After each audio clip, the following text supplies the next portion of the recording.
ওই নারী নামাজ পড়ে রোজা রেখে জাহান্নামে যাবে। যে নারী স্বামী থাকা সত্ত্বেও অন্য পুরুষের সঙ্গে পরকীয়ায় লিপ্ত হয়, জেনায় লিপ্ত হয়। 4 নাম্বার হলো ওই মেয়ে ছেলে নরকবাসিনী জাহান্নামী নারী, যে মেয়ে ছেলে বিনা কারণে স্বামীর বিছানা ছেড়ে দিয়ে অন্য বিছানায় রাত কাটায়। অনেক মেয়ে ছেলে আছে দেখবেন, মেয়েটার বয়স 60 বছর, বুড়োর বয়স 70 বছর। বুড়ো হার্টের রোগী, সুগারের রোগী, প্রেসারের রোগী, কখন মরে কখন বাঁচে তার ঠিক নেই। বুড়ি বুড়োর কোনো খবরই রাখে না। বুড়ি কি করে শুনবেন? ছোট ছেলের ঘরে ঘুমায় এসির ভিতরে, নাতিটাকে নিয়ে ঘুমায়, আর তাহাজ্জুদের নামাজ পড়ে, তাসবিহ তেলাওয়াত করে। কবুল হবে না। 5 নাম্বার হলো ওই মেয়ে ছেলে জাহান্নামী নারী। মা বোনেরা শুনে নিন, যে মেয়ে ছেলে স্বামীর পরিবারের সঙ্গে খারাপ আচরণ করে। স্বামীর পরিবারকে, স্বামীর বাপ, স্বামীর মা, স্বামীর ভাই, স্বামীর বোন। অনেক মেয়ে ছেলে আছে দেখবেন, স্বামীকে খুব ভালোবাসে, স্বামীর বাপ মা দেখতে পারে না। ওর বাপ ভাই এলে দেখবেন কত আদর যত্ন হয়, আর স্বামীর বাপ ভাই এলে দেখবেন কোনো গুরুত্ব নেই। ও নারী হলো জাহান্নামী নারী, বুঝে নেবেন। 6 নাম্বার হলো ওই মেয়ে ছেলে জাহান্নামী নারী, যে মেয়ে ছেলে স্বামীকে বলে, তোমার সঙ্গে বিয়ে হয়ে আমার জীবনটা নষ্ট হয়ে গেছে, আমার মতো মেয়ে বলে তোমার সংসার করছে, অন্য কেউ হলে বুঝতে পারতে, বলে না? অনেক মেয়ে ছেলে আছে বলে, তোমার সঙ্গে বিয়ে হওয়ার আগে আমাকে কত মাস্টার, ডাক্তার, ইঞ্জিনিয়ার, প্রফেসর বিয়ে করতে চেয়েছিল, আমার বাপ ভালো মানুষ বলে সেখানে বিবাহ না দিয়ে তোমার সঙ্গে বিয়ে দিয়ে আমার জীবন নষ্ট করে দিয়েছে। এই সেখানে তোর বিয়ে দেবে কি করে? তুই তো 9 ক্লাস কম মাধ্যমিক পাস। বুঝতে পারেন? তুই তো 9 ক্লাস কম মাধ্যমিক পাস, তা তোরে একটা ডাক্তার বিয়ে করবে? খারাপ সেন্স নেবেন না, বাস্তবটাই বললাম। আসছি, এতক্ষণ আপনাদেরকে আমি বাস্তব কথা তুলে ধরেছি, আর দুই একটা বাস্তবমুখী কথা আপনাদের বলবো। বাড়ি তো আপনারা যাবেন, আমিও যাব, এই হয়তো শেষ দেখা হবে। যদি মরে যাই তো হয়ে গেল, বেঁচে থাকলে আবার হয়তো কোনোদিন দেখা হবে, কথা হবে। কিন্তু যাবার আগে এই কথাটা শুনে যান, বাড়ি যাবার আগে দয়া করে এই কথাটি শুনে যান। কিয়ামতের মাঠে 2 দিকের প্রশ্ন হবে। কদিকের? 2 দিকের প্রশ্ন হবে। 1 নাম্বার প্রশ্ন হবে আল্লাহর তরফ থেকে, হুকুকুল্লাহ, আল্লাহর হক সম্পর্কে। 2 নাম্বার প্রশ্ন হবে বান্দার হক সম্পর্কে, হুকুকুল ইবাদ, বান্দার তরফ থেকে প্রশ্ন হবে। আল্লাহর তরফ থেকে কি কি প্রশ্ন হবে শুনে নিন। আল্লাহ বলবেন, তুই ঈমান এনেছিস, নামাজ পড়েছিস, রোজা রেখেছিস, অর্থ দিয়েছিলাম, হজ করেছিস, যাকাত দিয়েছিস। আপনি আমি সেই দিন কি করব? মার খাবার ভয়ে আল্লাহ মাঝে মাঝে নামাজ পড়েছিলাম, মাঝে মাঝে রোজা রেখেছিলাম, শয়তানের পাল্লায় আর করতে পারিনি। আপনি দয়ালু দয়াবান, আজকে যদি মাফ না করেন আমার জাহান্নাম ছাড়া কোনো রাস্তা নেই। সেই দিন আল্লাহ রাব্বুল আলামিন যদি মাফ করেন তো বেঁচে গেলেন, আর মাফ যদি না করেন, যদি আল্লাহ বলে দাঁড়া দাঁড়া, বান্দার তরফের প্রশ্নটা দেখি। বান্দার তরফ থেকে 10 রকমের প্রশ্ন হবে। একজন পুরুষকে 10 রকমের প্রশ্ন হবে। করকম 10 রকম। আজ বাড়ি যাবেন, বালিশে মাথা রেখে এই 10টা প্রশ্নের উত্তর খুঁজে বের করবেন। যদি 10টা প্রশ্নের উত্তর যদি পেয়ে যান সঠিক, সকালবেলা ঘুম থেকে উঠে বলবেন ইনশাআল্লাহ আমি জান্নাতি। আর যদি উত্তরগুলো না পান, কাল থেকে মরণ পর্যন্ত এই 10টা প্রশ্নের উত্তর খুঁজে বের করবেন। কি? 1 নাম্বার, কিয়ামতের মাঠে প্রথম প্রশ্ন হবে আপনাকে, বান্দার তরফের প্রশ্ন, স্বামী হিসাবে কতটা দায়িত্ব পালন করেছো? কি হিসাবে? স্বামী হিসাবে স্ত্রীর হক আদায় করেছেন? আল্লাহর নবী বলেছেন, এই স্বামীরা তোমরা তোমাদের স্ত্রীদের কমসে কম 17টা শিক্ষা দান করিও। 17টা শিক্ষা দিতে বলেছে বউকে। কটা শিক্ষা দিয়েছেন? একটাও তো দেননি। দয়া করে একটু শুনে যান। 1 নম্বরে বলা হয়েছে আসসালামু কাবলাল কালাম, স্বামী স্ত্রী যখন কথাবার্তা বলবে একে অপরকে সালাম দেওয়া নেওয়া করবে। 2 নম্বরে বলা হয়েছে এই স্বামীরা তোমরা তোমাদের স্ত্রীদেরকে এই শিক্ষা দেবে তারা যেন কোনোদিন কাবা শরীফের দিকে মুখ করে থুতু যেন না ফেলে।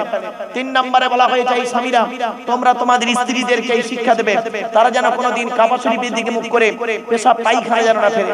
4 নম্বরে বলা হয়েছে তোমরা তোমাদের স্ত্রীদেরকে এই শিক্ষা দেবে তারা যেন কাবা শরীফের পেছন ফিরে পেশাব পায়খানা যেন না ফেলে। 5 নম্বরে বলা হয়েছে তোমরা তোমাদের স্ত্রীদেরকে এই শিক্ষা দেবে তারা যেন কোনোদিন গোসলখানায় পেশাব যেন না ফেলে। 6 নম্বরে বলা হয়েছে তোমরা তোমাদের স্ত্রীদেরকে এই শিক্ষা দেবে তারা যেন গোসলখানায় উলঙ্গ অবস্থায় গোসল যেন না করে। তারপরে বলা হয়েছে তোমরা তোমাদের স্ত্রীদেরকে এই শিক্ষা দেবে তারা যেন হাতের চুড়ি, কি বলেন, হাতের চুড়ি তারা যেন কোনোদিন দুটো ব্যবহার যেন না করে। মায়েরা বোনেরা শুনে নিন, এক হাতে একটা চুড়ি পরবেন, এক হাতে দুটো চুড়ি পরা আপনাদের নিষেধ। এক হাতে একটা চুড়ি পরবেন, এক হাতে দুটো চুড়ি, দুটো তিনটে চারটে চুড়ি পরা নিষেধ। কেন? আল্লাহর নবী বলেছেন তোমার স্ত্রীর চুড়ি ঝুনঝুনি আওয়াজটা পরপুরুষের জন্য হলো হারাম। এরপরে বলা হয়েছে এই স্বামীরা তোমরা তোমাদের স্ত্রীদেরকে এই শিক্ষা দেবে তারা যেন মাথার বালিশ তারা যেন কোনোদিন দুটো ব্যবহার যেন না করে। স্বামী একটা বালিশ, স্ত্রী একটা বালিশ, দুজনে আলাদা বালিশ ব্যবহার করবে না। স্বামী স্ত্রী যখন ঘুমাবে একটি মাত্র লম্বা বালিশ ব্যবহার করবে। স্বামী স্ত্রী যদি এক বালিশে মাথা রেখে ঘুমায় আল্লাহর রহমত মহব্বত ভালোবাসা আল্লাহ বাড়িয়ে দেবে। ছোট্ট একটা উদাহরণ দিচ্ছি। আপনি আপনার মেয়েকে বিয়ে দিয়েছেন, শ্বশুর বাড়ি পাঠিয়েছেন। আপনি আপনার মেয়েকে বিয়ে দিয়েছেন, শ্বশুর বাড়ি পাঠিয়েছেন। আর নবীজি তার মেয়ে ফাতেমাকে বিয়ে দিয়ে শ্বশুর বাড়ি পাঠিয়েছেন। আপনি আপনার মেয়েকে যেদিন শ্বশুর বাড়ি পাঠিয়েছেন কি কি দিয়েছেন আর কি কি বলেছেন? আর নবীজি তার মেয়েকে শ্বশুর বাড়ি পাঠিয়েছিলেন কি কি দিয়েছিলেন আর কি কি বলেছিলেন? দয়া করে একটু শুনে যান। আপনি আপনার মেয়েকে শ্বশুর বাড়ি যখন পাঠিয়েছিলেন কি কি বলেছিলেন, কি দিয়েছিলেন? খাট, গদি, ড্রেসিং টেবিল, আলমারি, খাটির সঙ্গে দুটো ছোট ছোট মাথার বালিশ আর বিশাল বড় একটা ঠ্যাং বালিশ। যাই হোক, আপনি আপনার মেয়েকে কি বলে বিদায় দিয়েছেন? আপনার মেয়ে বিবাহের দিনে সকলের গলা জড়িয়ে কেঁদেছে, মায়ের গলা জড়িয়ে কেঁদেছে, ভাই বোনের গলা জড়িয়ে কেঁদে অবশেষে বাপের গলা জড়িয়ে যখন কাঁদছে আপনি বাপ আপনার মেয়েকে কি বলে সান্ত্বনা দিয়েছিলেন? কাঁদিসনি মা, কাঁদিসনি, কাল সকাল সকাল আমরা যাচ্ছি। ঠিক না বেটি? তুই সকালবেলা গিয়ে কি করবি? খেয়ে চলে রাগ করবেন। আর নবীজি তার মেয়েকে কি বলেছিলেন, কি দিয়েছিলেন শুনে নিন আজকে। নবীজি তার মেয়েকে কি দিয়েছিলেন শুনুন। মা ফাতেমা যেদিন শ্বশুর বাড়ি যাচ্ছে নবীজিকে বলছে আব্বা জান আপনি আমার বাপ, আপনি আমার মা। আজ খাদিজা তো আমার মা বেঁচে নেই, আমি শ্বশুর বাড়ি যাচ্ছি, আপনি কিছু বলুন। নবীজি তার মেয়েকে কি কি দিয়েছিলেন শুনে নিন। দুটো জামা দিয়েছিলেন, একটা খেজুর পাতার চাটাই দিয়েছিলেন, পানির কলসি দিয়েছিলেন, একটা কম্বল দিয়েছিলেন, একটা জাঁতা দিয়েছিলেন আর একটি মাত্র চামড়ার বালিশ দিয়েছিলেন। নবীজি তার মেয়ে ফাতেমাকে কি বলেছিলেন? আপনি কি বলেছিলেন? কাঁদিসনি মা, কাঁদিসনি, কাল সকাল সকাল যাচ্ছি আমরা। আর নবীজি কি বলেছিলেন শুনে নিন। এই কথাটা বাড়ি থেকে মূল্যায়ন করবেন। আপনি সত্যিকারের যদি আপনি বাপ হয়ে থাকেন নবীর এই কথাটাকে আপনার প্র্যাকটিক্যাল করবেন। শুনে নিন, নবীজি ফাতেমাকে বলেছিলেন ফাতেমা, ফাতেমা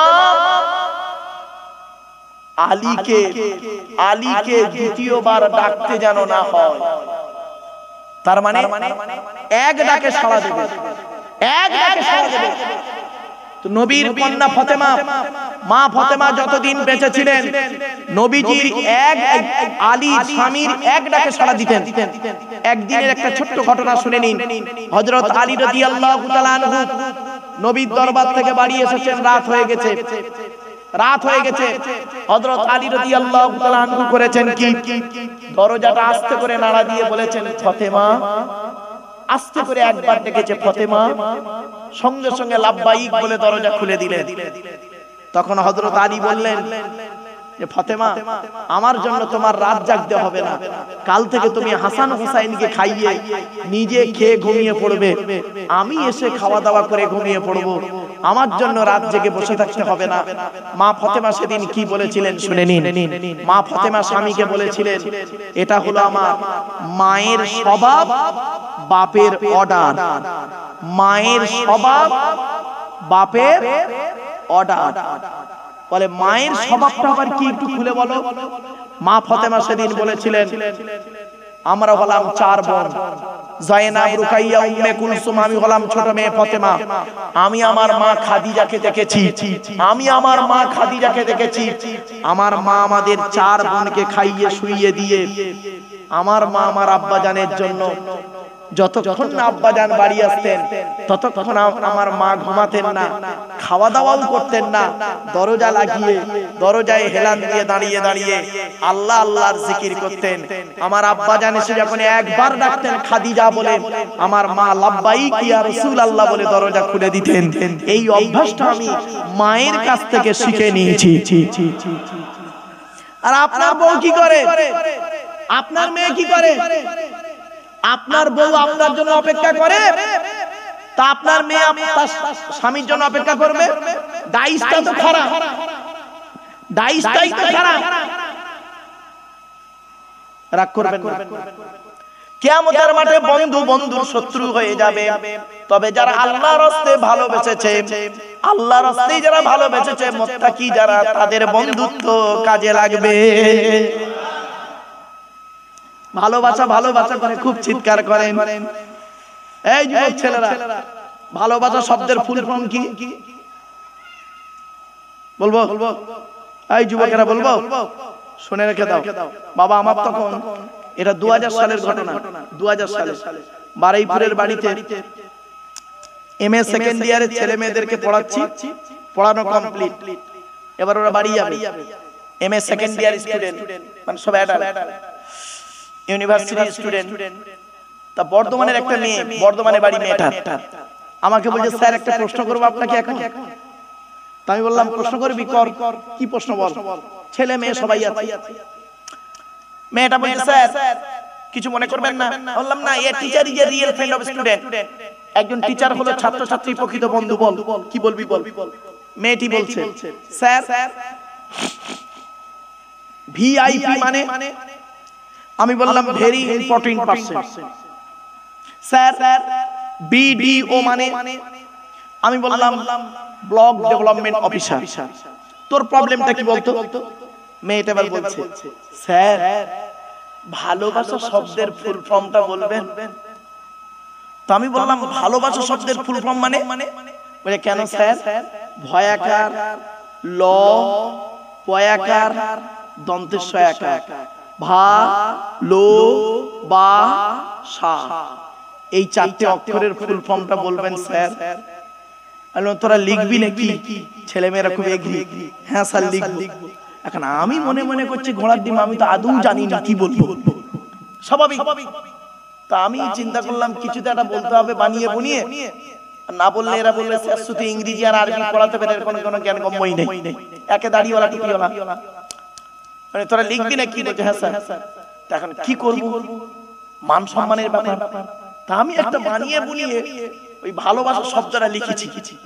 দেখুন তো হয় কি, ভয়াকার দিয়ে ভালো মন্দ না বুঝে, ল থেকে লজ্জা শরমের মাথা খেয়ে, ভয়াকারে বাবা মাকে না যাইনে, দন্তে সয়াকারে সাগরে দিলাম ঝাঁপ। এই ব্যাখ্যাটা হয়েছে হয়েছে হয়েছে ঠিক? বুড়োটা হাত তুলে দেখাচ্ছে কে বলে সোথা নাকি ঘুম? চলো এসো এসো। এজন্য অনুরোধ করে বলছি, বাস্তব কথা বললাম। কোরআন থেকে এতক্ষণ আমরা আলোচনা করছি আল্লাহ। আল্লাহ বলছে বান্দা শোন, পৃথিবীতে তুই ভালোবাসবি কাকে? সর্বপ্রথম ভালোবাসবি আমি রব আমাকে। আল্লাহ বলছে আমাকে ভালোবাস। আমার থেকে কেউ তোকে ভালোবাসে না। তোর মা তোর ভালোবাসে না রে, তোর বাপ তোর ভালোবাসে না, তোর বাপ মা ভাই বোন দাদা দাদি প্রেমিক প্রেমিকা স্ত্রী তোর আপন নয়। একমাত্র আমি আল্লাহই তোর আপন। তুই আমাকে ভালোবাস, সারা পৃথিবী তোর পাগল বানিয়ে দেবো। আর তুই আমার ভালোবাসবি না, সারা পৃথিবীর ভালোবাসা পাওয়ার জন্য তোকে পাগলের মতো ছুটতে হবে। ঠিক না বেটি? আল্লাহ বলে আল্লাহ তুই আমার ভালোবাস, আমার নবীর ভালোবাস, দেখবি সারা পৃথিবী তোর ভালোবাসবে। আর তুই আল্লাহ নবীর ভালোবাসবি না, সারা পৃথিবীর কাছে ভালোবাসা নিয়ে তোকে ভিক্ষা চাইতে হবে। মাল্লাহুল মাওলা ফালাহুল কুল, যে ব্যক্তি আল্লাহর হয় আল্লাহ তার হয়ে যায়। জোরে বলো। আমার বাপেরা, আমি আপনাদের অনুরোধ করে বলে যাচ্ছি, কবরে শুতে হবে, কবরে কাউকে ছাড়বে না। মনে আছে কবর চারটে কথা বলে, মনে পড়ছে না ভুলে গেছেন? এক নাম্বার কবর বলেছিল কি? আমি দরজা জানালা ছাড়া ঘর। দুই নাম্বার কবর বলেছিল আমি সাপ বিছে পোকামাকড়ের ঘর। তিন নাম্বার কবর বলেছিল আমি কবর কাউকে চিনি না, কে নারী পুরুষ, পীর সাহেব, মলি সাহেব, মুফতি সাহেব, বক্তা সাহেব, কোন সাহেবকে আমি চিনি না। চার নাম্বার কবর বলে আমি কবর আমার উপরে লাইটিং করতে গেলে, আমার উপরে লাইটিং করতে গেলে, খুশবু করতে গেলে টাকার প্রয়োজন হয়, আমার ভেতরে লাইটিং করতে গেলে নেক আমলের প্রয়োজন হয়। আমার বাপেরা, পৃথিবীতে যে কদিন বাঁচবেন, মানুষের উপকার করতে না পারলে কোনোদিন ক্ষতি করতে যাবেন না, উপকার করতে না পারলে ক্ষতি করতে যাবেন না, এটা মাথায় রাখবেন। আল্লাহ ছাড় দেয়, ছেড়ে দেয় না, ছেড়ে দেয় না। কবরে আপনাকে আমাকে শুতে হবে। এই যুবক, তুমি জানো না মৃত্যু কবে আসবে? কত ছেলে তো অ্যাক্সিডেন্টে মরে গেল মুহূর্তের মধ্যে। আল্লাহ পাক কোরআনে বলেছেন পাঁচটা জিনিস কারোর বলার ক্ষমতা নেই। ইন্নাল্লাহা ইনদাহু ইলমুস সাআ, কিয়ামত কবে হবে বান্দা কারোর বলার ক্ষমতা নেই। দুই নাম্বার হলো ওয়াইনাজিলুল গায়স, কোন মেঘে কতটা পানি বর্ষণ হবে কারোর বলার ক্ষমতা নেই। তিন নাম্বার হলো ওয়ায়ালামু মা ফিল আরহাম, মায়ের পেটে কি আছে, চোর হবে না ডাকাত হবে, আলেম হবে না হাফেজ হবে, কারোর বলার ক্ষমতা নেই। চার নাম্বার হলো ওয়ামা তাদরি নাফসুম মাযা তাকসিবু গাদা, আগামী কাল বান্দা তুমি কি খাবার খাবে, কত টাকা উপার্জন করবে, লাভ হবে না লস হবে, এ বলার ক্ষমতা কারোর নাই। পাঁচ নাম্বার হলো ওয়ামা তাদরি নাফসুম বিআইয়ি আরদিন তামুত, কোন জমিনে কোথায় কি অবস্থায় কেমন করে তোমার মৃত্যু হবে তুমি জানো না। ইন্নাল্লাহা আলিমুন খবীর, একমাত্র এই সমস্ত খবর আমি আল্লাহই জানি। সেজন্য কবরের ভয় করুন, মরণের ভয় করুন। কবরে আপনাকে শুতে হবে, কবর কাউকে ছাড়বে না। জলসা যখন দেবেন তিনটে জিনিসকে ঠিক রাখবেন। এক নাম্বার হলো বক্তা, দু নাম্বার হলো কমিটি, তিন নাম্বার হলো শ্রোতা। এক নাম্বার বক্তার কি দেখবেন? বক্তার দুটো জিনিস দেখবেন, বক্তাটি সত্যিকারের আলেম কিনা। শুধু আলেম হলে হবে না, বক্তাটির আমল আছে কিনা, বক্তাটি পাঁচ ওয়াক্ত নামাজ পড়ে কিনা, রমজান মাসে রোজা আদায় করে কিনা, চরিত্রটা ঠিক আছে কিনা। কমিটি, জলসা কমিটি হতে গেলে বাবা কমসে কম তিনটে গুণ থাকতে হবে। বাবা মা ভুল বুঝবেন না। এক নাম্বার সৎ হতে হবে। সৎ কাকে বলে? সৎ কোন লোকটাকে বলে? চলুন, আল্লাহর নবী বলছেন তোমরা আমাকে দুটো জিনিসের গ্যারান্টি দাও, আমি তোমাদের জান্নাতের গ্যারান্টি দিয়ে দেব। দুটো জিনিস কি? এক নাম্বার দুই ঠোঁটের মাঝখানে এই জিবের গ্যারান্টি দাও, হারাম খাবার খাওয়া থেকে জিভটাকে ঠিক করো, বাজে ভাষা বলা থেকে জিভটাকে ঠিক করো, পরনিন্দা পরচর্চা করা থেকে জিভটাকে ঠিক করো। আর দুই নাম্বার হলো দুই রানের বীজখানে লজ্জাস্থানের গ্যারান্টি দাও, দুই ঠোঁটের মাঝখানে দুই রানের বীজখানে, এই দুটো জিনিসের গ্যারান্টি তোমরা আমাকে দাও। আল্লাহর নবী বলছেন আমি তোমাদের জান্নাতের গ্যারান্টি দিয়ে দেব। জান বাড়ি চলে যান, গিয়ে দেখবেন হয় চাচার নিচে খারাপ, নয় চাচার উপরে খারাপ। এক নাম্বার হলো বাবা জলসা কমিটি হতে গেলে সৎ হতে হবে। দুই নাম্বার হলো বাবা জলসা কমিটি হতে গেলে হালাল খাবার খেতে হবে। শুধু জলসা কমিটি হালাল খাবার, বাকিরা সব হারাম খাবে না, ওটা নয়, সকলকে হালাল খাবার খেতে হবে। আল্লাহ পাক কোরআনে বলেছেন ইয়া আইয়ুহান নাস, হে মানব জাতি, কুলু মিম্মা ফিল আরদি হালালান তাইয়্যিবা, আমার দেওয়া হালাল রিজিকগুলো তোমরা ভক্ষণ করো। ইয়া আইয়ুহাল্লাযীনা আমানু, হে ঈমানদার বান্দাগণ, কুলু মিন তাইয়্যিবাতি মা রাযাকনাকুম, আমার দেওয়া হালাল রিজিকগুলো তোমরা ভক্ষণ করো। রাসূলদেরকে বললেন ইয়া আইয়ুহার রাসূল কুলু মিনাত তাইয়্যিবাতি ওয়া আমালু সলিহা, হে রাসূলগণ তোমরা হালাল খাবার ভক্ষণ করো, ভালো ভালো কাজগুলো করো। মনে রাখবেন হারামের বিরিয়ানি ভাতের থেকে হালালের ডাল ভাতটাই ভালো। ঠিক না বেটি? হারামের বিরিয়ানি ভাতের থেকে হালালের ডাল ভাতটা ভালো। অনুরোধ করে বলে যাচ্ছি বাপ, হালাল খাবার খান। তিন নাম্বার জলসা কমিটি হতে গেলে জলসা কমিটি হতে গেলে তাকে 5 ওয়াক্ত নামাজি হতে হবে বাবা। নামাজ কারোর জন্য মাপ নাই, বিশেষ ব্যক্তি বিশেষ কারণ ছাড়া। এবার আসছি মসজিদ কমিটি, যাকে তাকে মসজিদের কমিটি করবেন না বলে যাচ্ছি। ছোট্ট একটা উদাহরণ দিচ্ছি। আপনাদের এলাকায় ধরুন জুম্মা মসজিদ আছে তো? আরে ভাই বলুন না।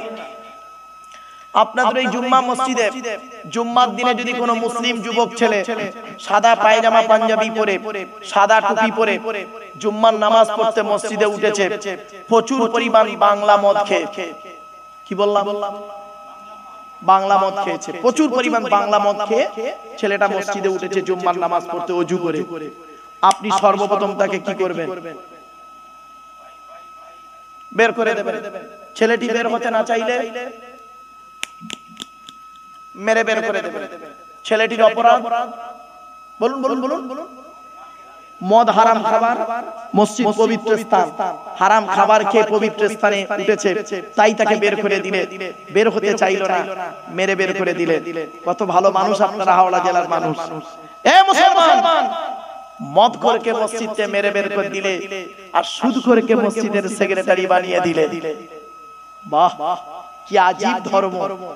মদ খোরকে মসজিদ থেকে মেরে বের করে দিলে, জেনাখোরটা কত মেয়ের নষ্ট করেছে, জেনাখোরটাকে সভাপতি বানিয়ে দিলে।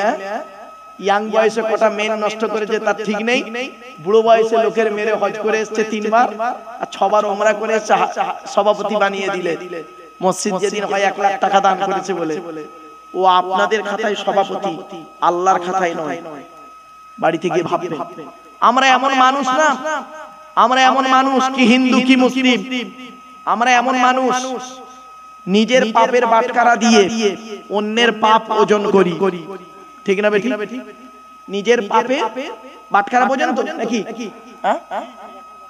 নিজের পাপের বাটখারা মানে পাপ করে করে নিজে না একটা বাটখারা করে ফেলেছি, সে নিজের পাপের বাটখারা দিয়ে নিজের পাপ ওজন করি না, নিজের পাপের বাটখারা দিয়ে অন্যের পাপ ওজন করি। আমরা এমন মানুষ না, মদলা এই দুধওয়ালা লোকের বাড়ি বাড়ি যায়, দুধ কিনে কেউ খেতে চায় না, মদলা দোকান দিয়ে বসে আছে, মানে সেখানে গিয়ে মোটরসাইকেলে তেল পুড়িয়ে মদ কিনে খেয়ে মারামারি করে হাজি সাহেবের বেটা রমজান মাসে লকাবে চুম মেরে বসে আছে। দুধওয়ালা কোথায় গিয়েছিল? ওর বাড়ি বাড়ি গিয়েছিল। আমরা এমন মানুষ না, আমরা দুধওয়ালাকে বলি এই দুধে পানি দিসনি তো, আর মদে পানি ঢেলে খায়। আমরা এমন মানুষ না, 100 টাকা চোরকে 100 টাকা চোরকে গাছে বেঁধে মারি, 100 টাকা চোরকে গাছে বেঁধে মারি, 1000 কোটি টাকা চোরকে স্টেজে তুলে ফুলের তোড়া দিয়ে উত্তরীয় দিয়ে সংবর্ধনা জানিয়ে স্যালুট জানাই, ঠিক না বেটি? আমরা এমন মানুষ না, আমরা এমন মানুষ চালনি বোঝেন? চালনি, ওই আটা চালে কি বলেন? চালনির পিছনে ছিদ্র কটা? অগণিত। আর সূচের পিছনে ছিদ্র কটা? একটা। তো চালনি একদিন সূচকে বলছে, চালনি একদিন সূচকে বলছে তোর পিছনে ছিদ্র কেন রে? তা সূচ কি উত্তর দেবে? আমার তো একটা, তোর 1000টা। বাবা বাড়ি থেকে এই কথাগুলো মূল্যায়ন করবেন।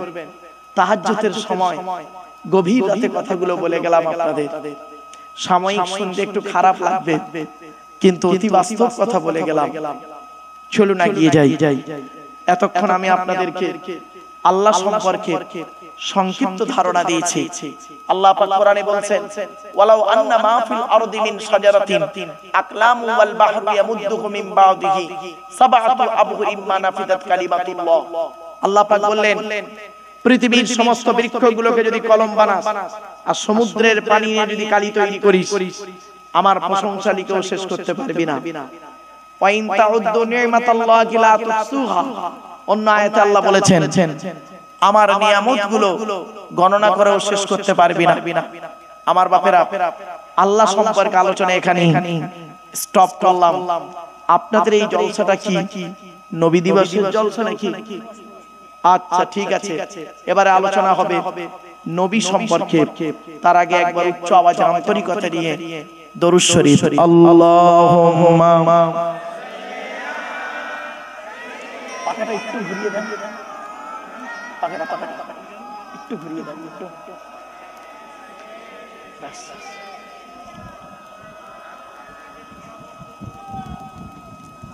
আমার বাপেরা, এবার আসছি নবীদের পরিচয় হলো কটা? তিনটে। কটা বলেছি বাবা? তিনটে। নবীদের পরিচয় তিনটে। নবীদের পরিচয় তিনটে কি কি শুনে নিন। এক নাম্বার হলো যিনি নবী হবে তার চরিত্র উত্তম হতে হবে। দুই নাম্বার হলো যিনি নবী হবে তার উপরে আল্লাহর তরফ থেকে ওহী নাযিল হতে হবে। তিন নাম্বার যিনি নবী হবে তার দ্বারা অলৌকিক ঘটনা ঘটতে হবে, একটা হোক বা 50টা হোক। পৃথিবীতে যত নবী এসেছেন প্রত্যেক নবীর মাধ্যমে আল্লাহ পাক 1 থেকে 50টার ভিতরে মুজিজা দিয়েছেন। আমার নবী বিশ্ব নবী মুহাম্মদ সাল্লাল্লাহু আলাইহি ওয়াসাল্লামের মাধ্যমে আল্লাহ পাক পৃথিবীতে 1000-এরও বেশি মুজিজা দিয়েছেন। জোরে বলুন সুবহানাল্লাহ। চলুন আমাদের নবীর পরিচয়টা একটু জেনে নিই। আমাদের নবীর নাম মুহাম্মদ সাল্লাল্লাহু আলাইহি সাল্লাম, তাই তো নাকি?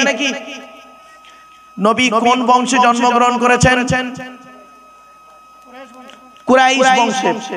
কার নাম কুরাইশ? একটু দয়া করে শুনে নিন, তবে সুবহানাল্লাহটা জোরে বলতে হবে। পারবেন? চলুন। কোন বংশ বললেন? কুরাইশ। মুহাম্মাদের বাপের নাম আব্দুল্লাহ, আব্দুল্লাহর বাপের নাম আব্দুল মুত্তালিব, আব্দুল মুত্তালিবের বাপের নাম আব্দে মান্নাফ, আব্দে মান্নাফের বাপের নাম হাশিম, হাশিমের বাপের নাম কুসাই, কুসাইয়ের বাপের নাম কিলাব, কিলাবের বাপের নাম মুররা, মুরার বাপের নাম লুবাই, লুবাইয়ের বাপের নাম কাব, কাবের বাপের নাম গালিবি, গালিবের বাপের নাম ফিগির, ফিগির থেকে কুরাইশ বংশ এসেছে। নবীর বাপের নাম আব্দুল্লাহ, মায়ের নাম আমিনা, দাদার নাম আব্দুল মুত্তালিব, দাদির নামটা কি? নেতিলা বিনতে কব্বা ব্র্যাকেটে ফাতেমা, কেউ বলেছেন সামিরা। নবীর নানার নাম হলো আব্দুল ওয়াহাব জুগুরি, নবীর নানির নাম হলো বারিরা বা বাররাম, নবীর দুধমার নাম হলো হালিমা, নবীর দুধ বাপের নাম হারেস, নবীর দুধ ভাইয়ের নাম আব্দুল্লাহ, নবীর বাপের নাম আব্দুল্লাহ, নবীর দুধ ভাইয়ের নাম আব্দুল্লাহ। দুটো যেন এক করে ফেলবেন না। নবীর জন্ম 570 খ্রিস্টাব্দে, ইংরেজি কি মাস ছিল 29শে আগস্ট, আরবি মাস ছিল রবিউল আউয়াল মাস 12 তারিখ, মতান্তরে 9 তারিখ, সোমবার শবে সাদেকের সময় আরবের মক্কা নগরী কুরাইশ বংশে নবীর জন্ম। নবীর বাপেরা হলো 10 ভাই, নবীর মায়েরা হলো 19 বোন। নবীর 9টা চাচা, 18টা খালা, 6টা ফুফু, 7টা ছেলে মেয়ে। নবীর 9টা চাচার নাম কি? বড় চাচার নাম হারিস, জুবাইর, মুকাইয়িম, ফাইদা, যাইদা, আবু লাহাব, হামজা, আব্বাস, আবু তালেব। নবীর বাপ হলো আব্দুল্লাহ। আপনি তো নবীর কিছুই জানেন না, বাড়ি থেকে ভাববেন একটু। নবীর 7টা ছেলে মেয়ে, 3টে পুত্র সন্তান, 4টে কন্যা সন্তান। 3টে পুত্র সন্তানের নাম কি? বড় ছেলেটার নাম হলো কাসেম, তারপরের ছেলেটার নাম হলো তাহের বা তৈয়েব, ছোট ছেলেটার নাম হলো ইব্রাহিম।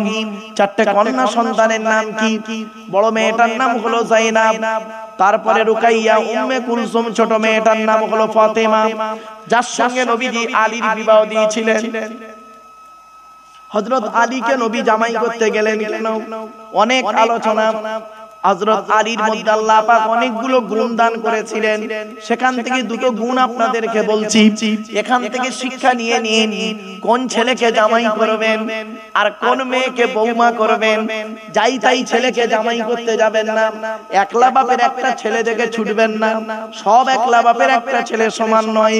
কোন ছেলেকে জামাই করবেন যে ছেলের মধ্যে কমসে কম দুটো গুণ পাবেন, আর কোন মেয়েকে বৌমা করবেন যে মেয়ের মধ্যে কমসে কম 6টা গুণ পাবেন।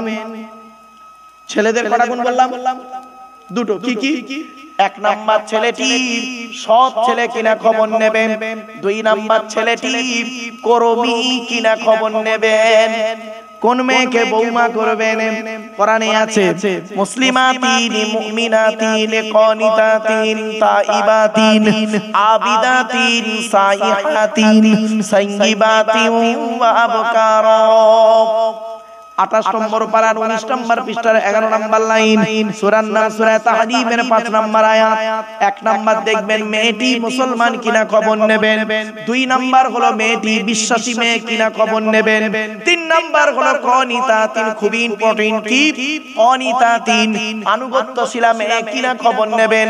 দূর থেকে খবর নিয়ে দেখবেন মেয়েটি ওর বাপ আর মাকে ভক্তি শ্রদ্ধা করে কিনা খবর নেবেন। দূর থেকে খবর নিয়ে যদি সঠিক তথ্য পেয়ে যান মেয়েটি ওর বাপ আর মাকে ভক্তি শ্রদ্ধা করে না, ও যত সুন্দরী মেয়ে হোক খবরদার ওই মেয়েকে জীবনে কোনোদিন বৌমা করবেন না। ও ওর নিজের বাম্মাকে ভক্তি শ্রদ্ধা করে না, তোমার বাম্মার পাতে সহজে এক থালা ভাত দিতে চাইবে না। ঠিক না বেটি? বেশিরভাগ মেয়েদের শুনে নিন, এই মা বোনেরা ভালো করে শুনে নিন, বেশিরভাগ মেয়েদের সংসার নষ্ট হয় মেয়ের মায়ের কান ভাঙানিতে। ঠিক না বেঠিক? যে মেয়ের মা যত বেশি চালাক, যে মেয়ের মা যত বেশি চালাক, ওই মেয়ের কপালে তত তাড়াতাড়ি তলাক। বাস্তব বললাম। এজন্য বলে যাচ্ছি, মেয়ের মায়েদেরকে বলে যাচ্ছি, মেয়ের মায়েরা কোনোদিন ছেলের মায়েদের সঙ্গে টেক্কা দিতে যাবেন না। কি জিনিস পেটে ধরেছেন 10 মাস 10 দিন, 2.5 বছর দুধ পান করিয়েছেন, 18 বছর লালন পালন করেছেন, কি জিনিস আপনি ভালোই জানেন। আর পাঠিয়েছেন যার বাড়িতে, সে কি করবে 18 বছর আপনার অভিজ্ঞতা আছে। ওই মেয়ের কথা শুনে হঠাৎ করে থানায় গিয়ে বধূ নির্যাতন কেস করতে যাবেন না, ভালো করে যাচাই বাছাই করবেন। বাস্তব কথাটাই বললাম। এই পৃথিবীতে মেয়েদের শত্রু হলো দুটো। কটা? দুটো। কে কে জানেন? 1 নাম্বার হলো সতীন। সতীন হলো মেয়েদের চরম শত্রু। কিরকম শত্রু দেখেন, মেয়েদের বুদ্ধি দেখুন, মেয়েদের বুদ্ধি। স্বামী মরে যায় যা, স্বামী মরে যায় যা। সতীন তো বিধবা হলো, বুঝতে পারেন? ও নিজে যে বিধবা হয়ে গেছে ওর খেয়াল। এই হলো মেয়েদের বুদ্ধি। মেয়েদের আরেকটা শত্রুকে শুনে নিন, ননদ। ননদ হলো মেয়েদের চরম শত্রু। এজন্য আপনাদেরকে আমি বলে যাচ্ছি, আপনি যখন আপনার বোনকে ছোলা চিনি জামা কাপড় টাকা পয়সা দেবেন, বউকে না জাইনে দেওয়াটাই উত্তম। বউকে না জাইনে দেওয়াটাই উত্তম। আরে অনেকে আছে বউ পাগলা বিবির গোলাম, বোনকে একটা শাড়ি দিচ্ছে, বউকে জানিয়ে, জানো সোনা এইটা বোনকে দিচ্ছি, ওর কলিজা ফেটে যাবে। বাস্তব কথা বললাম, এটা কোন জগাছা? আচ্ছা, আপনারা কেন বইয়ের অনুমতি নেবেন না?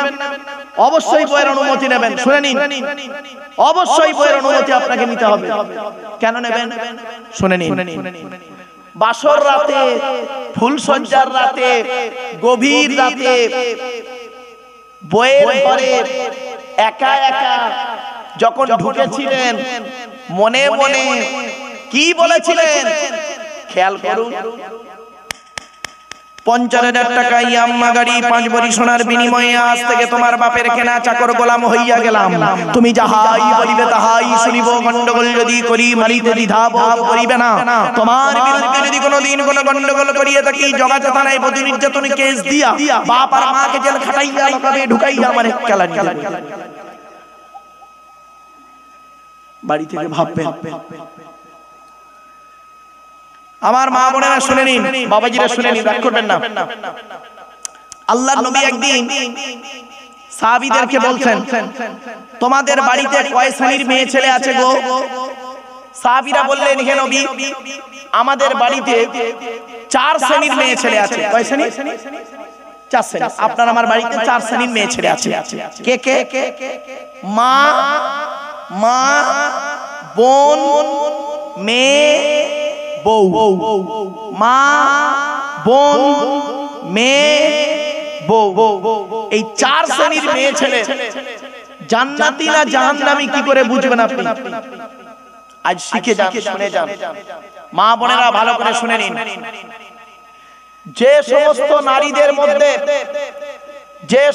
নারীদের মধ্যে কমসে কম এই 6টা অভ্যাস থাকবে, ওই মেয়ে ছেলে যত নামাজ পড়ুক, রোজা রাখুক, হজ করুক, জাহান্নামী জাহান্নামী জাহান্নামী। 6টা অভ্যাস কি কি শুনে নিন। আজ বাড়ি যাবেন, এই 6টা অভ্যাস যদি আপনার মায়ের মধ্যে থাকে, মায়ের হাত ধরে ক্ষমা চেয়ে বলবেন, মা একটু নিজেকে পরিবর্তন হও। মেয়ের মধ্যে থাকলে পরিবর্তন করাবেন, বোনের মধ্যে থাকলে পরিবর্তন করাবেন, স্ত্রীর মধ্যে থাকলে পরিবর্তন করানোর জন্য তাকে বলবেন। 6টা অভ্যাস কি শুনে নিন। 1 নাম্বার হলো, ওই মেয়ে ছেলে জাহান্নামী নারী, নামাজ পড়ে রোজা রেখে জাহান্নামায় যাবে যে মেয়ে ছেলে তার স্বামীর সঙ্গে যখন কথা বলে, মেজাজ দিয়ে কথা বলে। অনেক মেয়ে ছেলে আছে দেখবেন, পাড়ার লোকের সঙ্গে কথা বলে মিষ্টি ভাষায়, আর স্বামীর সঙ্গে যখন কথা বলে মেজাজ দিয়ে কথা বলে, ওই নারী নামাজ পড়ে রোজা রেখে জাহান্নামায় যাবে। 2 নাম্বার হলো, ওই মেয়ে ছেলে নরকবাসিনী জাহান্নামী নারী, যে নারী স্বামীর দুর্নাম বদনাম অন্যের কাছে করে বেড়ায়। 2 ছেলের মা হয়ে গেল, আজও সেই 9-এ পড়া ছেলেটার সঙ্গে প্রেম করেই চলেছে। 3 নাম্বার হলো,